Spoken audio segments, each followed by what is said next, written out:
Hi there, it's Claire Gilchrist again, and this is the fourth talk in my Insights series on disorders like ADHD, bipolar, and more. Really helpful advice and tips from my trademark therapy called frequency balance, or the Gilchrist Method.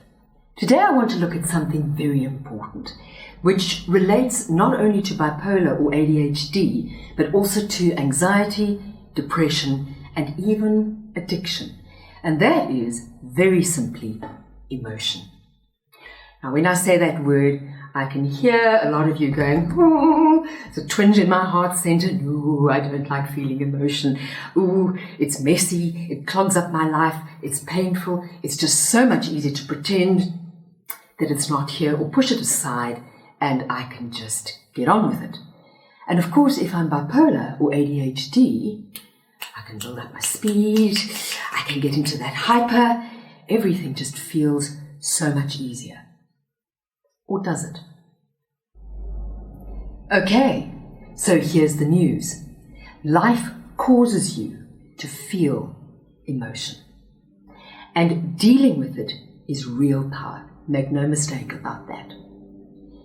Processing emotion is probably one of the most important aspects of sorting out issues like bipolar, ADHD, anxiety, depression, and even addiction. Unprocessed emotion in, let's say, bipolar or ADHD can actually be really scary.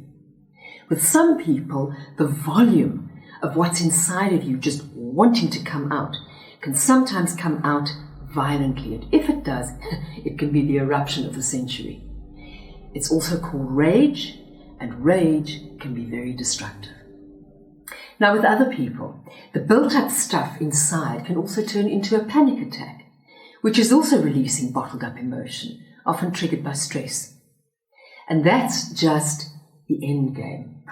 Along the way, you may feel like you have this pressure cooker inside you, and the pressure just keeps building and building and building and getting more and more and more tense making, and you just have to release it. And that's often when you turn to cutting, drinking, drugging, even food binging, because your body is just desperate to release what has been pent up inside you. So here's the insight for this week. You need to learn to process and release your emotions. Feel them and deal with them to heal them.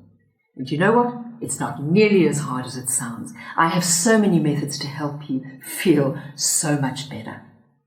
And you know, by using them, you can minimize the effects of your disorder if you have one, and actually help you not develop one at all if you don't. And here I'm talking about, things like anxiety or depression. Time to take your power back, folks. Let me help you start your journey. So a tip or two for you on this topic. Tip 1. At the end of a day, take a notebook and just write down 1 or 2 emotions that you experienced during the day, obviously related to a person or an event, which would make sense. By writing the emotion and actually acknowledging that you were feeling whatever you were feeling, your body starts understanding that it can actually process emotion. So simple. Tip 2, if you are popping with anger, don't go and shred a person. Rather shred a cushion. Or get to grips with a punching bag. Physical release of pent-up emotion is extremely powerful, and it's actually very easy to do. So frequency balance, or the Gilchrist Method, is all about retraining your body and brain with tools and techniques just to help you try things a little differently and shed your issues. Don't miss next week's insight.